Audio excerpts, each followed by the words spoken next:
Matius 26 ayat 1 sampai 5. Matius 26 ayat 1 sampai 5. Sudah ketemu? Yang ketemu katakan Oke. Saya akan bacakan Matius 26 ayat 1 sampai 5. Pemberitahuan keempat tentang penderitaan Yesus, rencana untuk membunuh Yesus. Setelah Yesus selesai dengan segala pengajarannya itu, berkatalah dia kepada murid-muridnya, "Kamu tahu bahwa 2 hari lagi akan dirayakan Paskah. Maka Anak Manusia akan diserahkan untuk disalibkan. Pada waktu itu berkumpullah imam-imam kepala dan tua-tua bangsa Yahudi di istana imam besar yang bernama Kayafas. Dan mereka merundingkan suatu rencana untuk menangkap Yesus dengan tipu muslihat dan untuk membunuh dia. Tetapi mereka berkata, jangan pada waktu perayaan, supaya jangan timbul keributan di antara rakyat." Bapak Ibu, saudara-saudara yang saya kasihi, kita merayakan Jumat Agung, dan saya senang perayaan Jumat Agung pukul 3 sore, tepat di mana Yesus menghembuskan nafasnya yang terakhir. Jadi hampir seluruhnya ketika saya merayakan Jumat Agung di GBI Sumayordan BSD maupun di Sosok ini selalu dirayakan pukul 3 sore, ya. Saya senang dengan waktu itu. Nah, Bapak Ibu, hari ini pun juga kita bukan satu pemberitaan firman Tuhan yang mainstream, yang biasa-biasa saja. Saya tidak menceritakan tentang Yesus disalib. Tokoh utama dari Jumat Agung adalah Tuhan Yesus Kristus mati di kayu salib. Di kayu salib dia katakan, "It is finished," sudah selesai. Saya tidak menceritakan tentang kematian atau penyaliban Tuhan Yesus Kristus ini, karena Tuhan katakan sudah selesai. Artinya apa? Artinya kita percaya bahwa apa yang Tuhan Yesus lakukan, dia mati di kayu salib dan menderita untuk kita semata-mata supaya kita ikut dalam rencana keselamatan Tuhan. Ketika kita percaya apa yang Tuhan lakukan di dalam kehidupan kita, maka jaminan keselamatan ada di dalam kehidupan kita, dan kita ikut di dalam rencana Tuhan. Hampir semuanya kita tahu tentang rencana keselamatan ini, terutama puncaknya pada waktu Yesus mati di kayu salib. Tokoh utama dari peristiwa sekarang ini adalah Tuhan Yesus.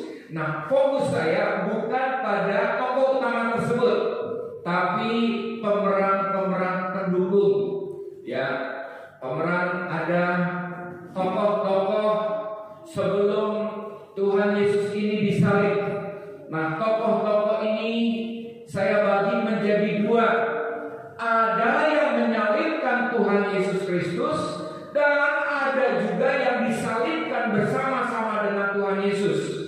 Jadi tokoh-tokoh yang menyalibkan Tuhan Yesus Kristus ini adalah orang yang ingin menggagalkan rencana Tuhan, ya.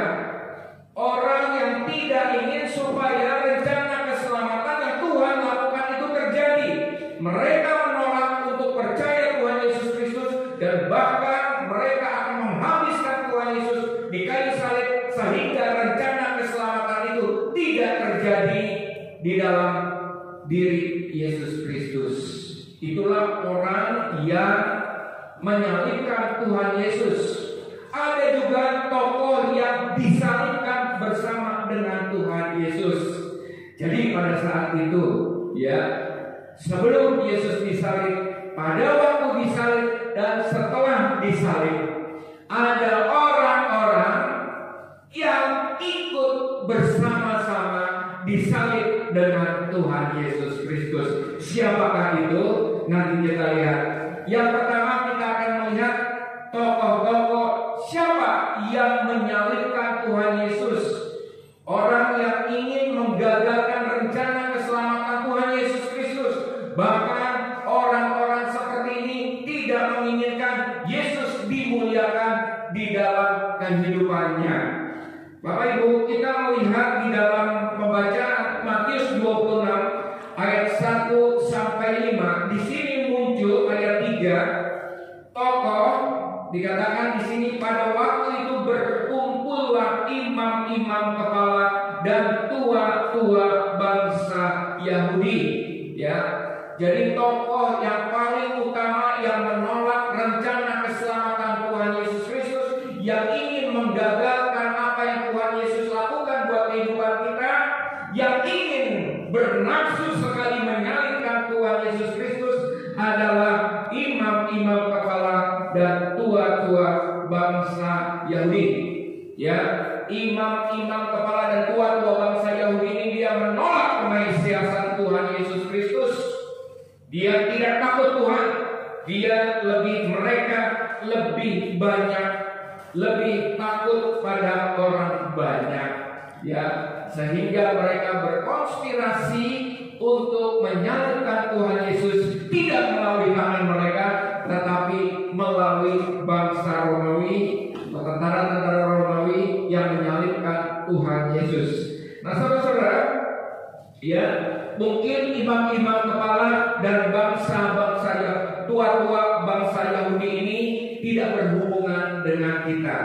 Tetapi sesungguhnya kalau hidup kita sekalipun sudah datang ke gereja, bahkan sudah melayani Tuhan, tetapi kita tidak sungguh-sungguh menjadikan Yesus sebagai Tuhan dan Juru Selamat, ini kita sama seperti imam-imam dan tua-tua bangsa Yahudi. Kita menolak kemesiasan Tuhan Yesus Kristus, sekalipun kita orang Kristen. Buktinya apa? Buktinya ketika hidup kita tidak berubah. Sebelum menjadi orang Kristen, setelah menjadi orang Kristen, hidup kita sama.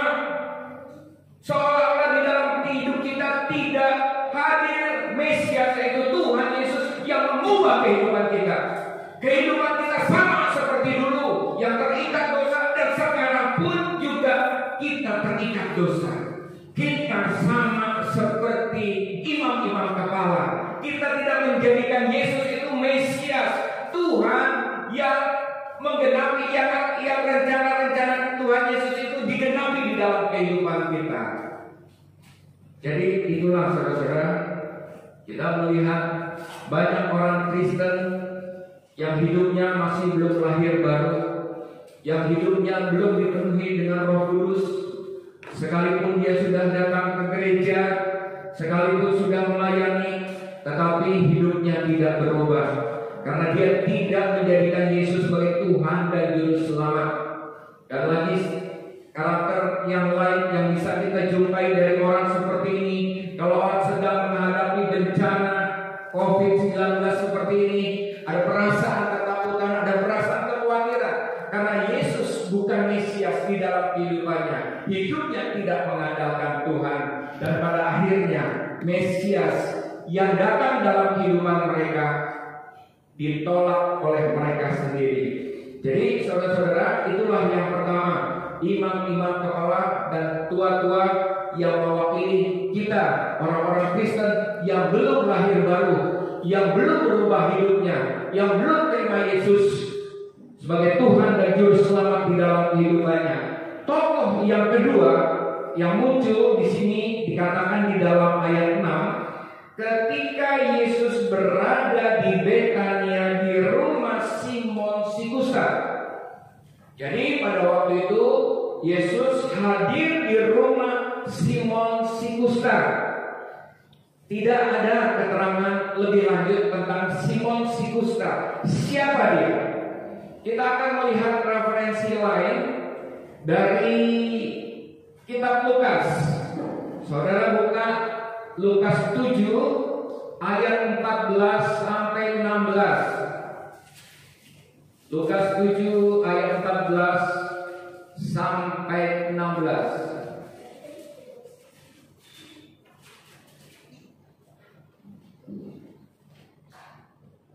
Maaf, Lukas 7 ayat 6 sampai 13, sorry.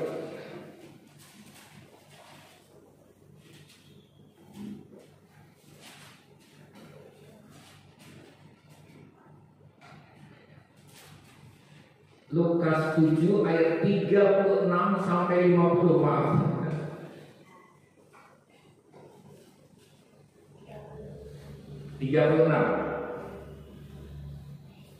Tadi kita melihat ada seorang tokoh yang namanya Simon, si kusta namanya. Siapa dia? Yesus mau masuk ke rumah Simon si kusta, ya. Mungkin Yesus diundang oleh Simon si kusta ini. Dan di dalam rumah tersebut Yesus berjumpa dengan wanita pelacur yang mengurapi Tuhan Yesus.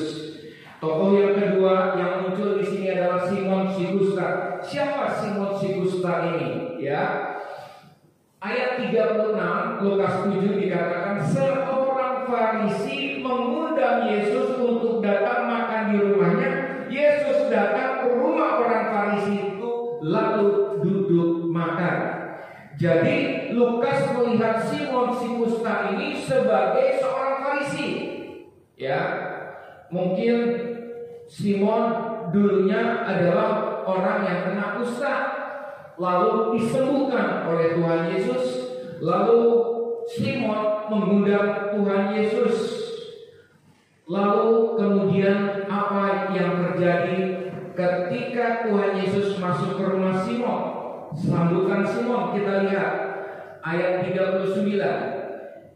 Ketika orang Farisi yang mengundang Yesus melihat hal itu, ia berkata dalam hatinya, jika ia ini nabi, tentu ia tahu siapakah dan orang apakah perempuan yang menjalannya itu. Tentu ia tahu bahwa perempuan itu adalah seorang berdosa.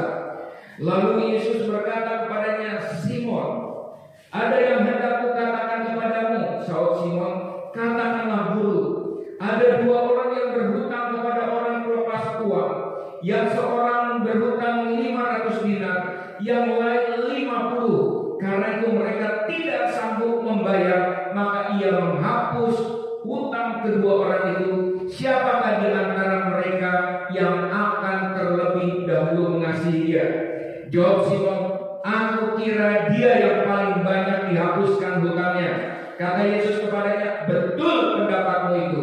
Dan sambil berpaling kepada perempuan itu, ia berkata kepada Simon, engkau lihat perempuan ini. Aku masuk ke rumahmu, namun engkau tidak memberikan aku air untuk membasuh kakiku, tetapi dia membasahi kakiku dengan air mata dan menyekanya dengan rambut. Engkau tidak mencium aku, tetapi sejak aku masuk, ia tiada henti-hentinya mencium kakiku. Engkau tidak meminyaki kepalaku dengan minyak, tetapi dia meminyaki kakiku dengan minyak wangi. Sebab itu aku berkata kepadamu, dosanya yang banyak ini telah diampuni, sebab ia telah banyak berbuat kasih. Tetapi orang yang sedikit diampuni, sedikit juga berbuat kasih. Lalu ia berkata kepada perempuan itu, dosamu telah diampuni. Dan mereka yang duduk makan bersama dia berpikir dalam hati mereka, siapakah ini sehingga ia dapat mengampuni dosa?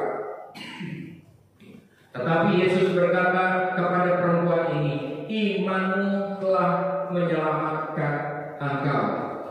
Jadi Bapak Ibu, ketika Yesus masuk ke rumah Simon, orang yang setelah disembuhkan oleh Tuhan Yesus dari penyakit kusta, dan Lukas mengenalnya sebagai orang Farisi, ya Bapak Ibu, apa yang terjadi dengan Simon ketika Tuhan Yesus masuk di dalam rumahnya?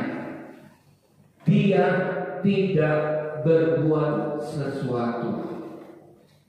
Perhatikan, dia tidak berbuat apa-apa. Bahkan dia nyinyir kepada Tuhan Yesus. Tidak seperti perempuan yang berdosa itu. Dia ambil buli-buli yang berisi minyak wangi, lalu kemudian dia mengurapi Tuhan Yesus. Bapak Ibu, tokoh yang kedua yang menyatukan Tuhan Yesus Kristus ada di Simon si kusta ini.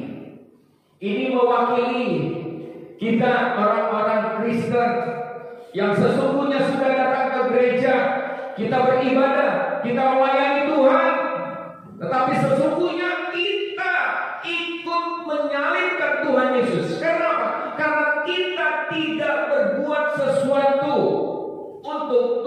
Yesus. Apa itu? Matius 28 ayat 20, pergi jadikan semua bangsa muridku.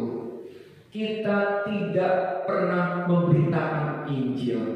Keselamatan itu bukan hanya untuk diri kita saja, tetapi juga untuk orang-orang lain.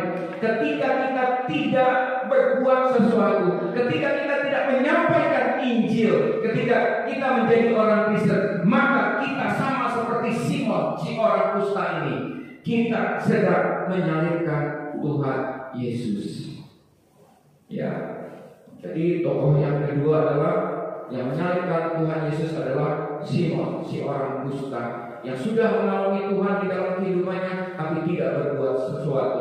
Kita pun juga orang yang mengalami Tuhan, mungkin kita dijamah Tuhan, mungkin kita dipulihkan Tuhan, mungkin kita disembuhkan oleh Tuhan, diberkati oleh Tuhan, tapi kita tidak melakukan apa-apa, bahkan nyinyir kepada Tuhan.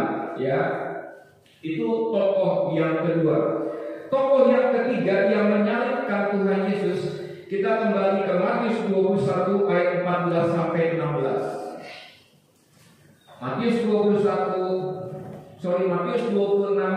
ayat 14 sampai 16. Saya akan bacakan. Yudas mengkhianati Yesus. Kemudian pergilah seorang dari ke-12 murid itu yang bernama Yudas Iskariot. Kepada imam-imam kepala ia berkata, apa yang hendak kami berikan kepadamu supaya aku menyerahkan dia kepada kamu? Mereka membayar 30 uang perak kepadanya. Dan mulai saat itu ia mencari kesempatan yang baik untuk menyerahkan Yesus. Yudas adalah murid Tuhan Yesus. Yudas sebenarnya orang yang dekat dengan Tuhan Yesus karena posisinya adalah sebagai bendaharanya, timnya Tuhan Yesus. Ya, apa yang terjadi dengan Yudas ini? Dia menjual Tuhan Yesus. Yudas sedang menyalibkan Tuhan Yesus. Yudas mengambil bagian di dalam peristiwa penyaliban Tuhan Yesus. Lalu apa hubungannya dengan kita? Kita orang Kristen, kita tidak pernah menyangkal Tuhan Yesus. Kita tidak pernah berkhianat kepada Tuhan Yesus. Bapak Ibu, sesungguhnya Yudas zaman sekarang itu banyak terjadi di dalam gereja. Yudas berkhianat kepada Tuhan Yesus karena dia menginginkan sejumlah uang. Dia ingin berkat. Banyak orang Kristen datang ke gereja cuma ingin diberkati, cuma ingin disembuhkan, cuma ingin dipulihkan. Mereka membawa persembahan, mereka membawa persepuluhan, mereka membawa buah sulung supaya apa? Supaya hidup mereka diberkati, supaya pemilikan mereka tidak dimakan oleh belalang. Mereka sedang berhitung-hitungan dengan Tuhan Yesus. Ya, hidupnya sesungguhnya tidak mengandalkan Tuhan, tetapi hidupnya didasarkan kepada apa yang diberikan kepada Tuhan. 30 kali ganda, 60 kali ganda, 100 kali ganda. Itulah yang diharapkan ketika dia mempersembahkan sesuatu kepada Tuhan. Orang-orang seperti inilah sedang menyalibkan Tuhan Yesus Kristus. Orang seperti Yudas datang ke gereja hanya cuma ingin diberkati, hitung-hitungan dengan Tuhan Yesus. Jadi 3 tokoh itulah yang menyalibkan Tuhan Yesus. Imam-imam besar serta tua-tua bangsa Yahudi, Simon si kusta, orang yang mengalami Kristus dalam kehidupannya tetapi tidak berbuat sesuatu untuk Tuhan, serta Yudas, orang datang ke gereja tapi hitung-hitungan untuk ikut Tuhan, tidak sungguh-sungguh hidupnya mengandalkan Tuhan. Yang ketiga, Bapak Ibu, jenis yang kedua. Tadi yang pertama adalah orang yang menyalibkan Tuhan Yesus. Yang kedua adalah orang yang disalibkan bersama dengan Tuhan Yesus. Siapa itu? Ada yang tahu? Orang yang disalibkan bersama Tuhan Yesus? Penjahat. Ya, ada dua penjahat. Yang satu sama dengan aku di dalam Firdaus.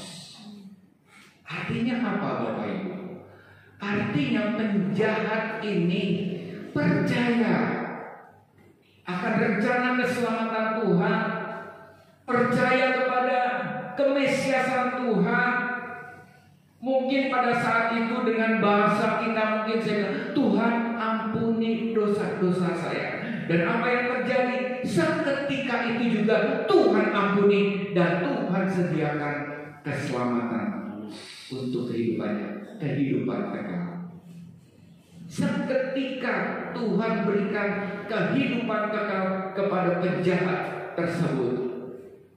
Bapak Ibu, Tuhan Yesus Kristus tidak pernah hitung-hitungan kepada kita. Asalkan kita percaya, maka Tuhan sediakan keselamatan. Tuhan berikan kepada kita kehidupan kekal. Kita diangkat menjadi anak-anak Allah. Dan setelah itu kita bersedia untuk seperti Tuhan Yesus memikul salib dalam mengikuti Tuhan. Pada waktu Yesus masuk ke rumah Simon si kusta itu, apa yang terjadi? Simon menolak. Tetapi yang menyambut Tuhan Yesus adalah perempuan pelacur. Dan perempuan pelacur itu mendekati Tuhan Yesus. Lalu kemudian Tuhan Yesus tidak jijik dengan perempuan pelacur itu. Lalu kemudian membiarkan perempuan pelacur itu mengambil buli. Lalu kemudian menuangkan minyak urapan. Minyak wangi itu mengurapi Tuhan Yesus. Dan saudara tahu, minyak wangi itu harganya 300 dinar. Seharga 1 tahun upah kerja pada masa itu. Bayangkan, minyak wangi ini adalah modal untuk si pelacur. Modal kerja si pelacur. Sebelum dia kerja dalam praktek pelacur, dia akan meminyaki wanginya supaya orang-orang tertarik. Modal kerjanya ditumpahkan kepada Tuhan Yesus Kristus. Bahkan dikatakan, Alkitab katakan, dia menyeka Tuhan Yesus dengan rambutnya. Apa sesungguhnya makna dari peristiwa itu? Bapak Ibu, ketika seorang perempuan membuka ikatan dari rambutnya tersebut, itu artinya dia sedang bercerai dengan suaminya. Seorang perempuan Israel, dia tidak boleh membuka ikatan rambutnya. Tapi itu dilakukan oleh perempuan itu. Perempuan itu memang pelacur, dia tidak punya suami. Tetapi apa yang terjadi, Bapak Ibu, dia punya profesi sebagai seorang pelacur. Ini tandanya bahwa dia benar-benar ingin meninggalkan profesinya dan ikut Yesus sungguh-sungguh. Ada totalitas di dalam kehidupannya. Sama seperti Sakius. Sakius ketika dimention oleh Tuhan Yesus, aku mau menumpang di rumahmu. Ada perasaan bahwa Tuhan Yesus itu menerima dia. Orang berdosa, orang sehat selama ini dijauhkan oleh orang lain, tetapi juru selamat Mesias mau dekat kepada dia. Dia percaya bahwa dosa-dosanya sudah diampuni. Maka apa yang terjadi? Sama seperti perempuan pelacur ini. Sakius itu juga berkata, setengah dari milikku kuberikan kepada orang miskin. Apabila ada yang kuperas, akan kukembalikan 4 kali lipat. Totalitas untuk bayar harga untuk ikut Tuhan. Orang-orang seperti inilah, seperti yang Tuhan katakan, mau ikut aku, pikul salib. Inilah salib. Inilah totalitas yang diberikan oleh Sakius dan perempuan pelacur ini untuk ikut Tuhan. Demikian juga dengan penjahat yang mati bersama Tuhan Yesus Kristus di kayu salib. Dia sudah menerima keselamatan Tuhan Yesus Kristus. Tidak seperti Sakius, tidak seperti perempuan pelacur. Dia cukup percaya kepada Tuhan dan pada akhirnya dia menerima keselamatan. Bapak Ibu, hari-hari ini kita diperhadapkan pada dua pilihan. Kita mau menyalibkan Tuhan Yesus Kristus, ataukah kita mau disalibkan, hidup mengikut salib bersama-sama dengan Tuhan Yesus, hidup mengandalkan Tuhan, totalitas percaya kepada Tuhan, bukan seperti orang yang menyalibkan Tuhan Yesus Kristus, yang menolak kemesiasan Tuhan, yang tidak mengakui Yesus sebagai Tuhan dan Juru Selamat, sekalipun datang ke gereja, tetapi tidak hidup mengandalkan Tuhan, tidak sungguh-sungguh hidup sebagai orang percaya. Itulah orang-orang yang menyalibkan. Saya percaya kita semua yang hadir di tempat ini adalah orang-orang yang mau disalibkan bersama dengan Tuhan Yesus. Memang ketika kita masuk dalam peristiwa penyaliban itu sakit rasanya, tetapi kita ikut ambil bagian dalam rencana Tuhan. Nah, Tuhan berjanji Dia akan datang kedua kali. Dia akan menyambut kita sebagai mempelai pria, mempelai wanitanya, adalah orang-orang yang mau ikut salib bersama-sama dengan Tuhan Yesus, disalibkan bersama-sama dengan Tuhan. Mari kita berdoa. Kami percaya Tuhan, hari ini Kau yang sudah hadir